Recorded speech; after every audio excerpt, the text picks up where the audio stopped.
Hi, everyone, and welcome to this Teach Middle East webinar in association with Savas Learning Company. My name is Lisa Grace, and today I have with me Dr. Deborah Short, and we're going to be diving into how we can use the SIOP model to develop students' content, language skills, and their content knowledge. Now, Deborah is one of the authors of this model, and she's going to really give us an insight into how all teachers can utilize the SIOP model to ensure that their students who are second language learners gain access. Now, this program was developed specifically for second language learners, so we want to learn how all teachers can utilize it to ensure that their students can access those content language skills that are necessary for their success. Welcome, Deborah. Oh, thank you very much, Lisa. I'm delighted to be here with you. Fantastic. It's so good to have you because we are in a region where the students are coming from all over the world and they all have to access the same level of content knowledge. They have to develop those academic language skills that is going to help to propel them to success. So a model like the SIOP model is something that is very, very relevant to this region. And so we want to know from your perspective as one of the authors, why did you come up with this model and who are the other people involved?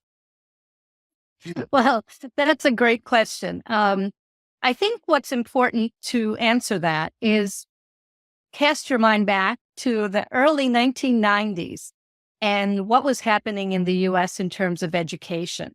We had a large growing population of immigrant students who were coming into our schools where we have English medium instruction for the most part, but they didn't know English. We also had a good number of students who had been born in the U.S., but when they arrived at school, they didn't speak English yet, or not academic English. During this time, we also were undergoing a period of educational reform. So there was a lot of standards being developed for mathematics, for science, and so forth. And that meant that academic rigor was being kicked up in our classrooms, particularly in our content classrooms, where our students who didn't really know English very well, academic English, were struggling. There was an increased focus on assessment as well. And the ESL programs that they were in were primarily communicative based. You know, they were teaching a lot of social language, how to read fiction books, how to write, stories, as it were. And it wasn't necessarily preparing them for those rigorous content classrooms. When the students would be in class, those subject area teachers didn't really know what to do. There was no training at all for teachers at that point to work with students who didn't know the language of instruction. So they tried a lot of odd and soft techniques. They would use a lot of visuals. Maybe they'd use graphic organizers, although there wasn't really guidance for the best way to do that. And they really were trying to make content comprehensible for the students. But there was no system, there was no research, and there was certainly no attention to language development. So these students coming out have been communication skills in English, but not academic skills. They couldn't read an informational text, for example, and pull out all of those in the details that they would need to gain that content knowledge. So we were fortunate enough, I was working on the East Coast. And Jana Echevarria and Mary Ellen Vogt were working in California. And we were doing different things, looking at what are teachers trying to do in the classroom and what do they need. We were able, in 1995, Jana and I wrote a research grant that got funded to try to develop a framework for teachers. Here you are, you have to write lessons every day. You've got students who don't speak the language in your classroom. What can you do? And we thought it was important to integrate language learning with content learning. And so we devised the SIOP model as a framework for teachers to design lessons and then to deliver them so that students could learn their content topics from the curriculum, but also learn language during that lesson. So every lesson had to have an objective related to content and an objective related to language.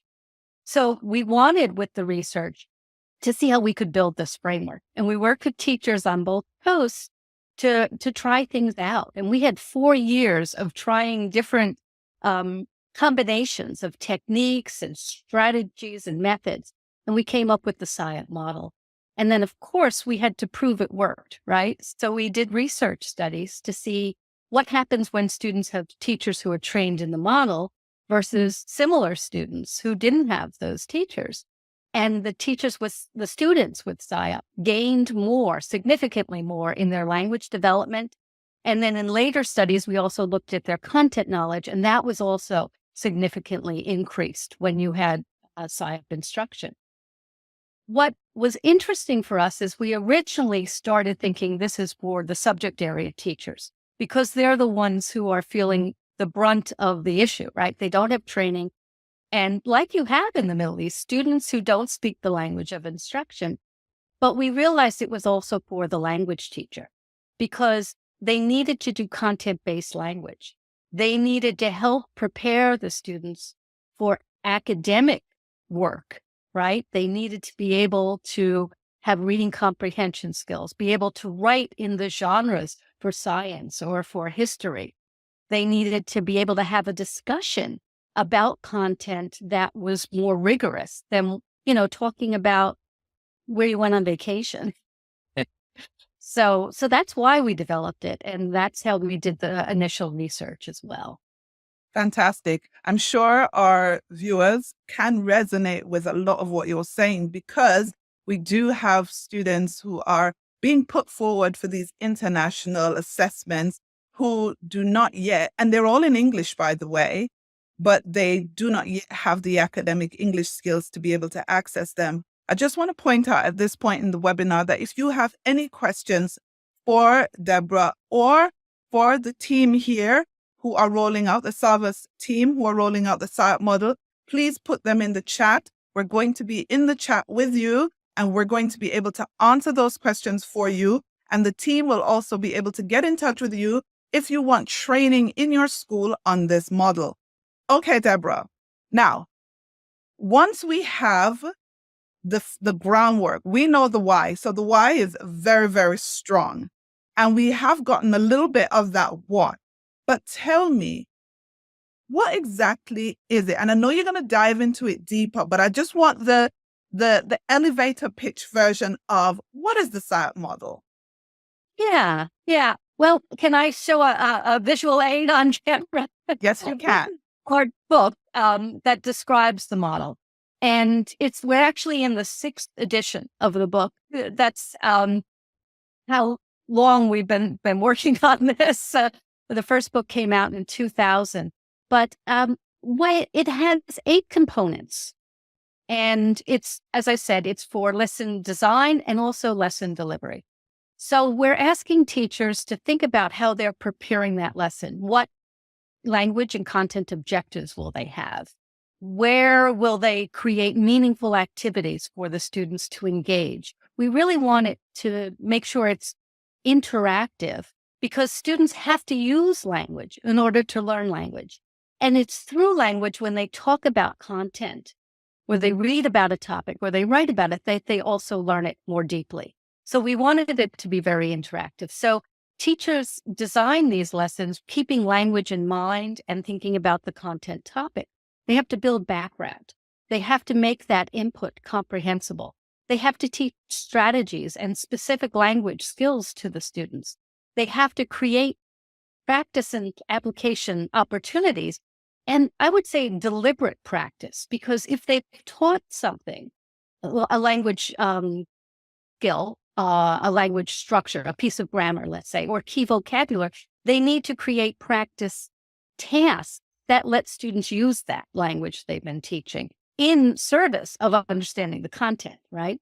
And then they have to actually review and assess, how are the students doing? Are you providing feedback on both the content and the language as you work through the SIOP lessons?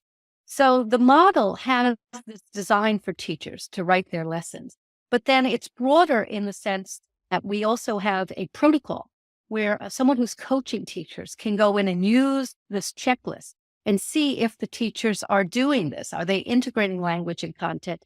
And then it's a great opportunity for conversation afterwards. How did this go? Well, what language were you thinking about? What were the students producing?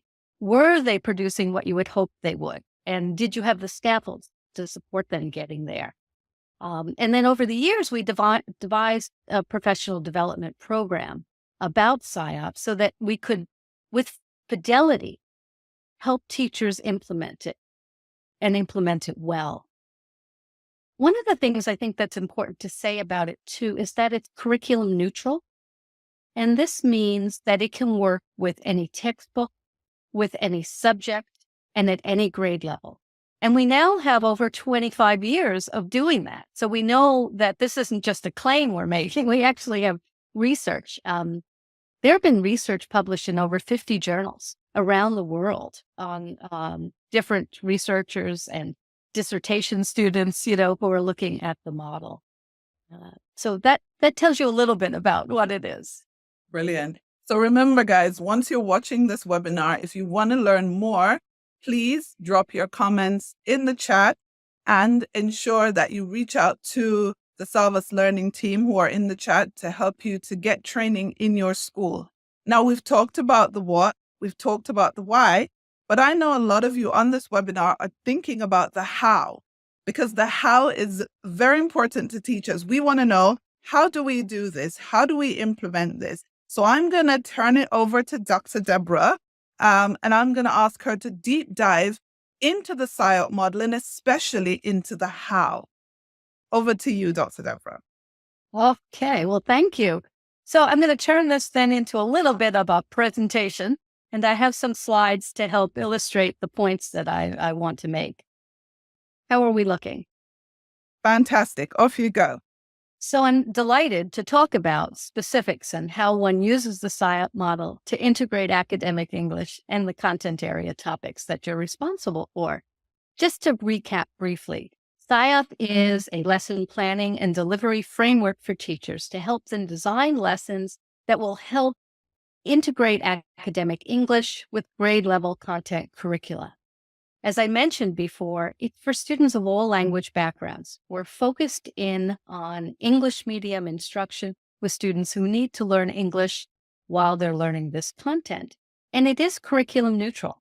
It can be used in any subject area classroom at any grade level, and it can be used in content-based language classrooms as well to help prepare students for the academic skills and routines that they need to be successful in school.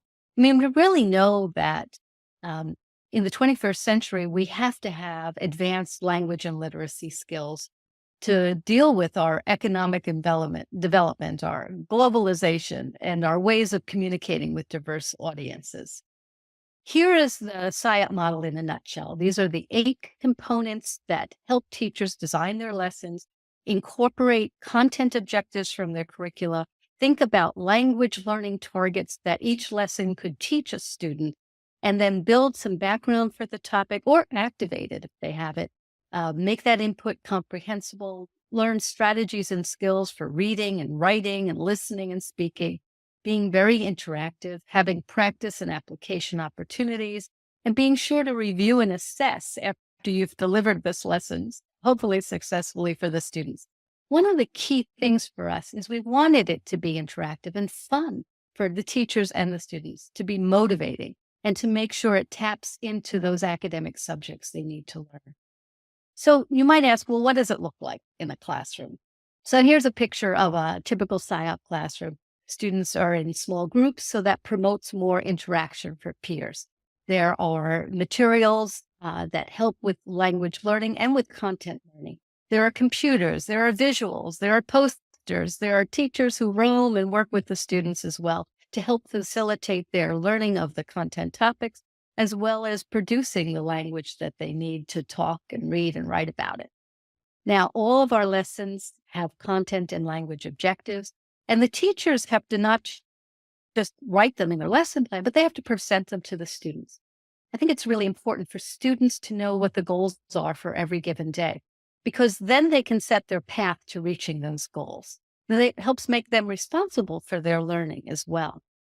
Now, teachers will often say, well, how do I figure out the language if I'm a science teacher? Well, we say, look at what the written input will be for the students, the text that you're going to provide, for example. Is there something in there? Vocabulary is one key thing but are there language structures that they need to learn as well? Or think about what you're going to say to the students. Is there things they need to understand? Are you going to try to persuade them about something or explain something? Do they need to understand those language functions? Do you show a video, and is there something they need to focus on from language for comprehending? And then finally, think about the output. What do you want students to do with the knowledge? You're going to have them write something. Are you going to have them speak? What do you want to hear them say? And how are you going to provide some scaffolds so that they have the language to do so? Now, our classrooms do have to have these scaffolds and other kinds of support to help the students be successful, particularly with the input that we're providing. When you're new to a language and you're hearing a lot of information, it can be noise if it's not comprehensible. So our teachers are going to use lots of things to help support that. It may be some online programs like BrainPop. It may be a map to help them orient themselves with what's going to be discussed. It could be some anchor charts like you see here.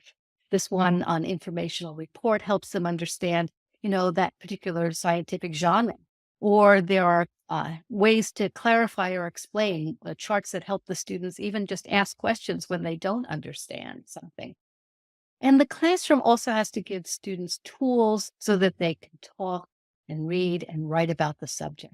That means we have to do some explicit instruction and vocabulary in those language functions like persuade or compare, and in structures, grammar points, so that they can learn to use the language in service of learning the content.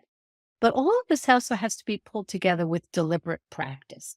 And that means that if you have a language target, you have to design some lessons for the students so that they practice that target. And I think this is a good point to talk about how one would actually then develop those lessons. So I want to take you through the thought process a teacher might undergo as he or she, they are providing and designing these lessons. And here are just a couple of key points in that process. Often these SIOP lessons, these lessons that integrate language and content, are within a thematic unit, because that gives you time to build up vocabulary, build up knowledge, and then use it across several days. There have to be language and content objectives for these lessons. We have to build or activate the student background, or maybe just motivate their interest in the topic. Why is this important? Why should you learn it? Make that input comprehensible. I think I've been saying that a lot, and teach that language explicitly. Have practice opportunities that are interactive, where the students get to use the language and work with one another, collaborate, be creative, which are 21st century skills that we want them to acquire as well. And then as teachers, we have to monitor what they're doing throughout that lesson. Give them some feedback, both on the language and the content, and assess what they've been. So drawing in a little deeper, think about, say, a science unit that's looking at habitats. Over the course of several lessons, these might be some of the objectives that teachers could teach to, right? Traits of animals, characteristics of habitats, connecting traits with habitats, maybe explaining threats to habitats. All of those would be something that I think you would see in a content curriculum, topics that would be covered. But in terms of language objectives, to pair them up, students might describe and compare animals so that they're learning and using key vocabulary. They might be reading some text, so they're tapping into reading comprehension skills. They might do some writing about a habitat or about an animal. And you can see where one lesson could choose a content objective and a language objective, merge them through a number of different activities. And you might start by just building that interest for the students. So, some of you may be familiar with a technique called See, Think, Wonder, right? Where you tell the students, look at a picture or look at the book cover, and what do you see? What do you think? What do you wonder about it? And talk to a partner.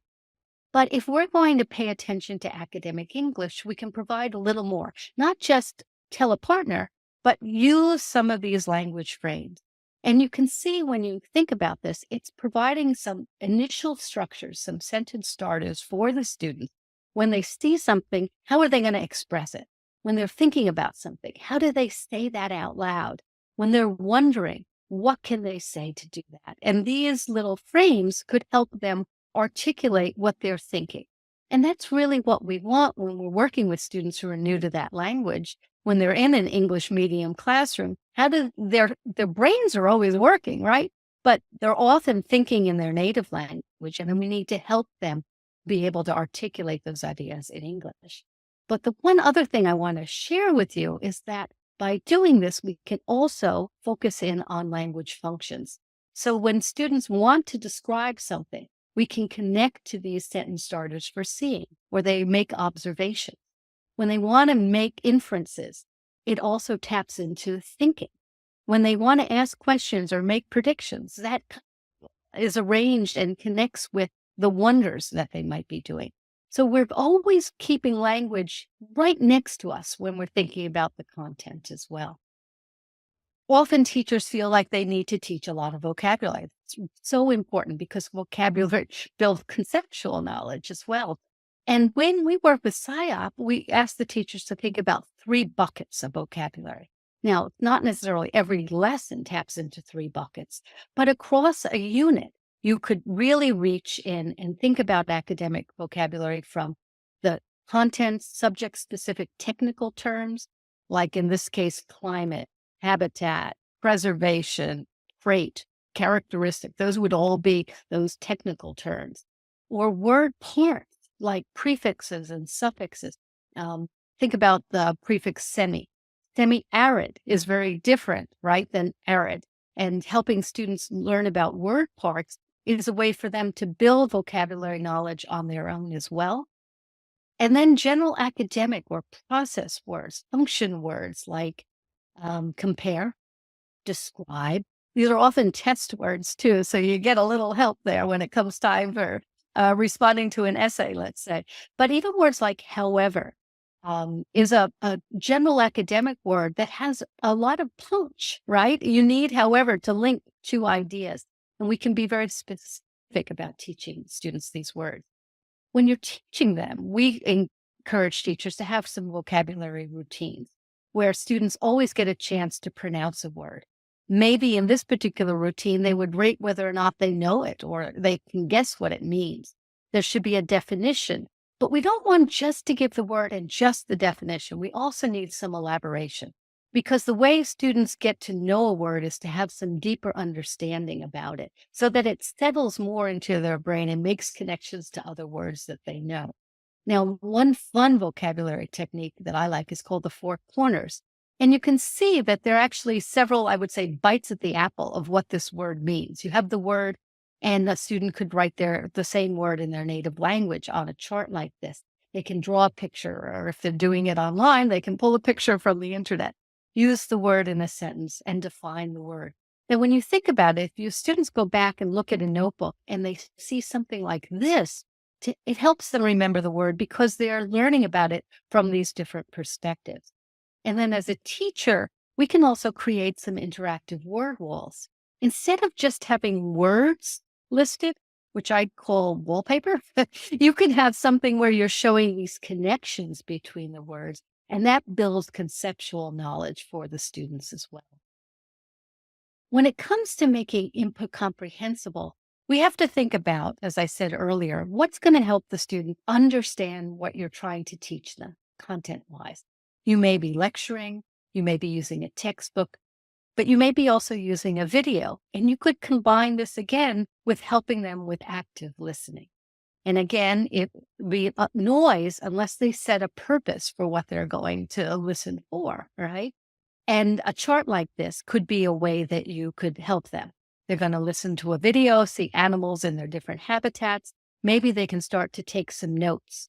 Obviously, we'd probably watch the video at least 2 times, the first time to get a gist of it, and then the second time to take some notes, maybe with the teacher pausing the video. But these are things where we are thinking about their listening comprehension skills, and we're thinking about the content that we're trying to help them learn. And we combine it into an activity that can do both. When it comes to reading a textbook or any kind of science article, anything like that, again, we want it to be a learning opportunity as for the content knowledge that they can pull out, but also for developing those reading comprehension skills. So for every piece of text, we could have a skill or a strategy that we want to focus in on. Now, here might be one on making connections, let's say, as they're reading about dolphins in danger in the Mekong, maybe they might think about fish on coral reefs that are dying and they're making some comparisons that way. We also want to make sure there's some activity after the reading that helps encapsulate what they might have learned, but also thinks about language too. So this is an easy one, the 3-2-1 technique, right? Record 3 facts you learned from this, make 2 connections, ask 1 question. And that make 2 connections taps back again to that reading comprehension strategy we wanted them to focus in on. We said earlier that we want teachers to spend a little bit of time in every lesson with some explicit language instruction. Now, not all the functions, not all the structures, not all the vocabulary, that's not possible, but choosing one to focus in on. Signal words is one example, helping students understand how to express cause and effect. So if we want them to talk about something that happened, what was the cause or what was the effect of what happened, these are some key words we would want them to use. Now, we might introduce them and they use them through talk, through discussion, but they're also going to see these in when they're reading, and we want them to use it when they're writing. So their specific words tap into a language function. We also can use sentence starters. You saw that with the See, Think, Wonder. You can use it with young kids as well, sentence starters, to help them begin to articulate what they're thinking, what they want to say. And the academic language frames, again, could be anchor charts in your room. Specifically, if I want to explain something, what are ways that I can do it? Here, they're up here on the wall. If I want to compare something, I put another set up on the wall. Those kinds of things really help students become more fluid with their language use. But just like with the signal words, they will see these structures in text as well. And as I mentioned earlier, you've got to practice. You have to have some deliberate practice with this language that you're teaching. So one easy thing is just to do some partner mini dialogue and tap it into, in this case, the language function would be persuade. And there's a question that they're going to talk about. Here, for example, how should we protect coral reefs? Partner A would have a couple of ways that he or she, or they could start the conversation. And notice, we should. That is a key term when we're talking about persuasion. Or if people don't, then something else will happen. That's also another rhetorical style for persuasion. We just want them to use it in a friendly kind of conversation, but that's a little bit academic. That's tapping into the content knowledge that they're gaining.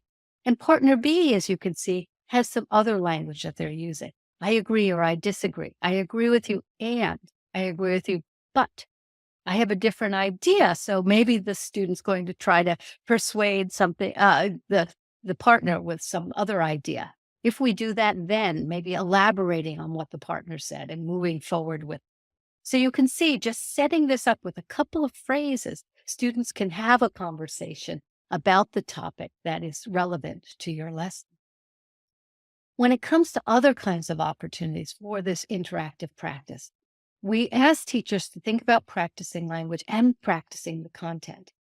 So creating activities that students get engaged and they work with one another, that they get to collaborate and be creative is really important. You see here up on the top left, these students are actually doing what's called a living diorama, and they are representing a battery. You might be a little surprised, but there's the anode and the cathode. Those are those 2 boys who are standing up. And there's a student on the left of them who's running around, and she's the energy that's helping the battery operate. So different kinds of things like that. The students on the top right are doing a broadcast. They are in a history class and they're doing some current events, and one is the broadcaster and they are filming this, as you can see. The students in the bottom right are doing a mix and match activity, which is a cooperative learning activity where they are trying to find their partners they each have cards that go together. And on the bottom left, they're actually doing a TV talk show. And the boy with the piece of paper, he's the Oprah Winfrey of Rhode Island. This is where that took place. And the others are experts on a particular topic. I think what they were doing were natural disasters. So There's an expert on hurricanes, on tornadoes, on floods, and on blizzards, I think was what they were doing. But, even when you have these opportunities in the classroom, there can be opportunities through online and computer-based programs and apps like Flip, where students can talk to one another and record and give feedback and re-record if they need to, all in light of using that language that we've been teaching them and engaging with the content topics that are important for them to learn. When it comes to writing, again, we want to provide these supports for students. If they're going to use cause and effect, maybe we have graphic organizers that are like this to help them think about the flow. When they're doing comparisons, maybe we're using Venn diagrams.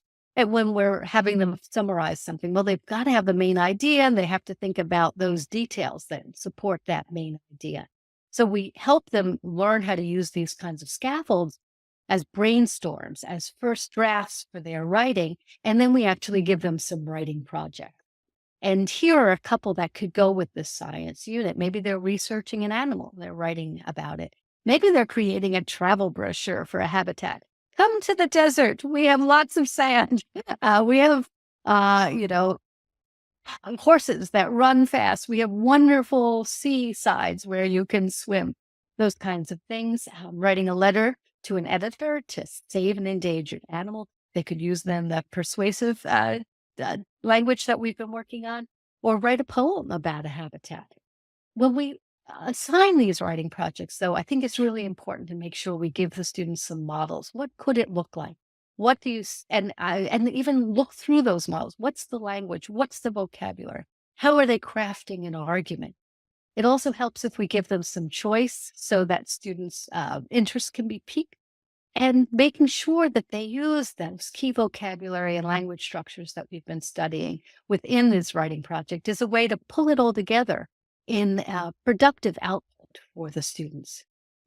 And then, as I said earlier, as a teacher, we're always monitoring. We're looking at what progress they're making. We're checking if there's any misunderstandings that we have to correct. We're providing feedback to the students so that they can learn and move forward with their language and content knowledge. And then, of course, we have to do some assessments. We want to know, what can they do? What have they learned with regard to the content and with regard to the language? So that's kind of in a nutshell of what you can do with the SIOP model. Teachers report to us that it makes the classroom more fun, more interactive, more motivating. Students are participating. They want to come to class. And that's always important as well. So let me just say a little thank you. Thank you to Savas for supporting the SIOP work. And I know we'll talk more about this. So Lisa, shall I stop sharing and then we can finish up? Thank you so much, Dr. Deborah. I actually had a couple of things come to mind. So for all of you joining us, please remember we are in the chat and we can answer your questions right there. But while I have Dr. Deborah on the webinar, I wanted to find out a couple of things. One, you talked about deliberate practice.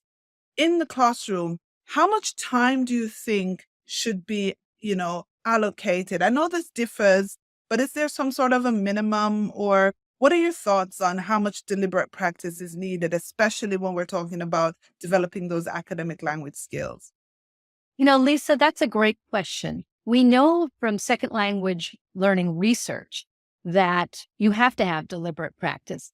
But I don't know of a single study that has actually found the definitive answer to your question. I think what we see is, especially if you're thinking about a thematic unit, you often have to front load some of that information so you can increase the amount of practice over the course of a unit.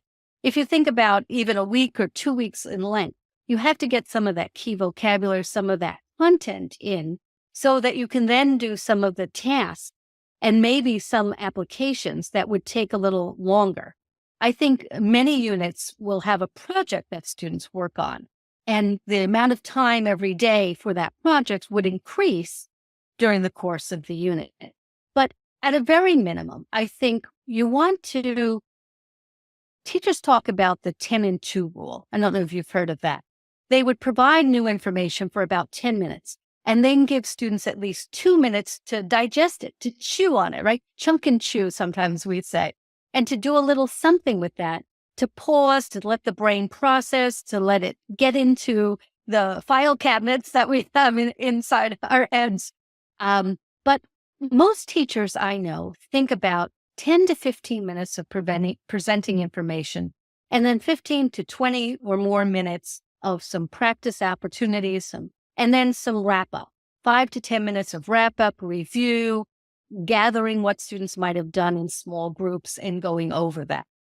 Again, it depends on how long your lessons are. Are they 45 minutes? Are they an hour? If you're working with younger kids, they may be 20 minutes. So some balance, I think, is important. I would say if you can aim for 40%, that's great, but it may not happen the first day out on a new topic. Fantastic. And then we also looked at explicit language instruction as a part of the SIOP model. How does, for example, the teachers who are a little bit worried about their ability to do explicit language instruction, given that they are content specialists and they're not, language instructors, put their minds at ease, Deborah, and how they can do that without sort of, becoming overwhelmed? Yeah. As you might imagine, having worked with the SIOP now for over 25 years, we have come across that reluctance and resistance sometimes, and even just curiosity from those teachers who aren't sure because they're not a language expert. And there's a couple of things. The first thing we say to them is, no one dies from a badly written language objective. You can write an objective. It may not be the best, but you're trying it out. Put your toe in the water. Often teachers will start with vocabulary and have some objectives related to vocabulary because they're often used to teaching vocabulary. And what we're doing is asking them to expand their ways of teaching and using that word. And then we have them think about, well, what's a reading comprehension skill that would be helpful? Do your students need to learn how to find the main idea? What can you do to help them with something like that? Or if you are having them write a science report, let's say, or you're having them write a history report, what kinds of grammar do you expect in that? Are you expecting them to learn how to write an if-then statement, let's say? And you can, you don't have to know the ins and outs and with specifics about conditional clauses or anything to help the students see that if you have if, you have then, and how do you put that together, that kind of thing. I would also say that in many of the schools and districts where we've worked in the U.S., having colleagues work together is most effective, where you have a language teacher and you have those content teachers and they share ideas. And so the language teacher can help say, well, we're studying this in language right now in our English classroom. You could probably apply it this way in your science classroom or this way in your mathematics classroom. And sometimes the language teachers need support too. It's like, oh my gosh, I realize I have to prepare the students for what you're going to be studying in geography. What are your content topics? What are you going to be reading? How can I help support that in my language classroom as well? So we do find that collaboration with the language and the content teachers is critical and very, very beneficial. Fantastic. I don't want to read the teachers' minds who are on this webinar, but I can almost hear them say, how does this model help to save us time? Yeah. Well, there's a couple of things. Probably in the Middle East, just like in the US, the curricula have gotten expansive, right? There's more and more to teach and there's less time. But when you think about students who don't know the language, if you are just going day by day, running through your curriculum, you've left them behind by the end of the semester or by the end of the school year. And that's not our goal as teachers. Instead, we have to take a little bit of time, particularly in the beginning of the school year, to set some routines and some activities. Once the students know an activity like 3, 2, 1, right? You don't have to keep teaching the activity. It's a routine for them. And you say, you're going to do this reading, and then you're going to apply 3, 2, 1. Or they know see, think, wonder. You've taught them it, they've practiced it, but then they can do it on their own. The big thing about saving time is that you're not reteaching. You're not having the students fail and having to redo the lessons or just skip that and have them have a gap in their knowledge because they understand what's going on. When we work with teachers, we also say, don't implement the model all at once. Start with a section, start with one component, get good at that component. Do building background and vocabulary development for a month, get comfortable with that. And then add comprehensible input techniques. And then add some more interaction, and build it over time so that it isn't this massive burden for teachers, but it's rewarding for the teachers and because the students engage with this, because they participate, because they learn. And so the teachers then want to do more. At least that's been our experience working with large groups of teachers over time. Fantastic. I want to end the webinar on a high. So just talk to us about some of the successes that you have seen with school districts and schools who have implemented the SIOP model. Yeah. Well, it's quite interesting. We've did a couple of research studies, right, where we had comparison groups, a school district or a set of schools where we taught the teachers about the SIOP, and then we had comparison schools that didn't learn it. And as I said, we have a lot of testing in the U.S., and the students in the SIOP districts outperformed at statistically significant levels on the state test compared to the students in those other districts. So that's reassuring from a research stance, right? But we've also seen schools where a school has gone, an elementary school, for example, in Arizona, went 100% SIOP. They took 2 years to train their teachers in the SIOP, and they started collecting their test data. When they started, they were one of the 2 lowest performing schools in their district. When they ended by year 3, after every teacher had learned the SIOP and they'd been implementing to a high degree, by year 3, they were the best elementary school in that district. They became the model school, and other schools would come, to observe classes. And another school actually stole their assistant principal and made her a principal of their school because they really wanted to bring SIOP there. So we hear lots of stories about that, how it transforms the feel of a school. And I also think we have to think about the students and their parents, because the parents are often not part of what we first think about when we think about that classroom. But if the parents are satisfied that their students are learning English, they're learning content, they're being welcomed in the classroom, right? Because a big part of it too is to understand where students are, what assets they bring to the classroom. Then the parents can be also a little relieved that it's going well for their children, and perhaps intrigued. What's going on? And it might increase parent engagement as well. Fantastic. Thank you so much, Dr. Deborah.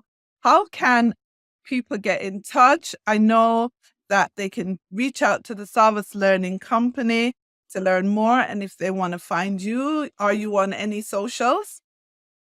Not really, just LinkedIn. I don't do the socials, but certainly reach out to Savas. We have a great website as well with video clips and interviews and things at siop.savas.com. And the team that is in the Middle East also is a great resource as well. Fantastic. And they are all in the chat, guys. So we just want to reiterate that you can reach out to them in the chat right now, and they will answer your questions and put you in touch with the right people. Thank you very much, Dr. Deborah Short, for this webinar. Oh, I appreciate the opportunity, Lisa. And I wish everybody a great school year. Thank you so much. Thank you. Bye.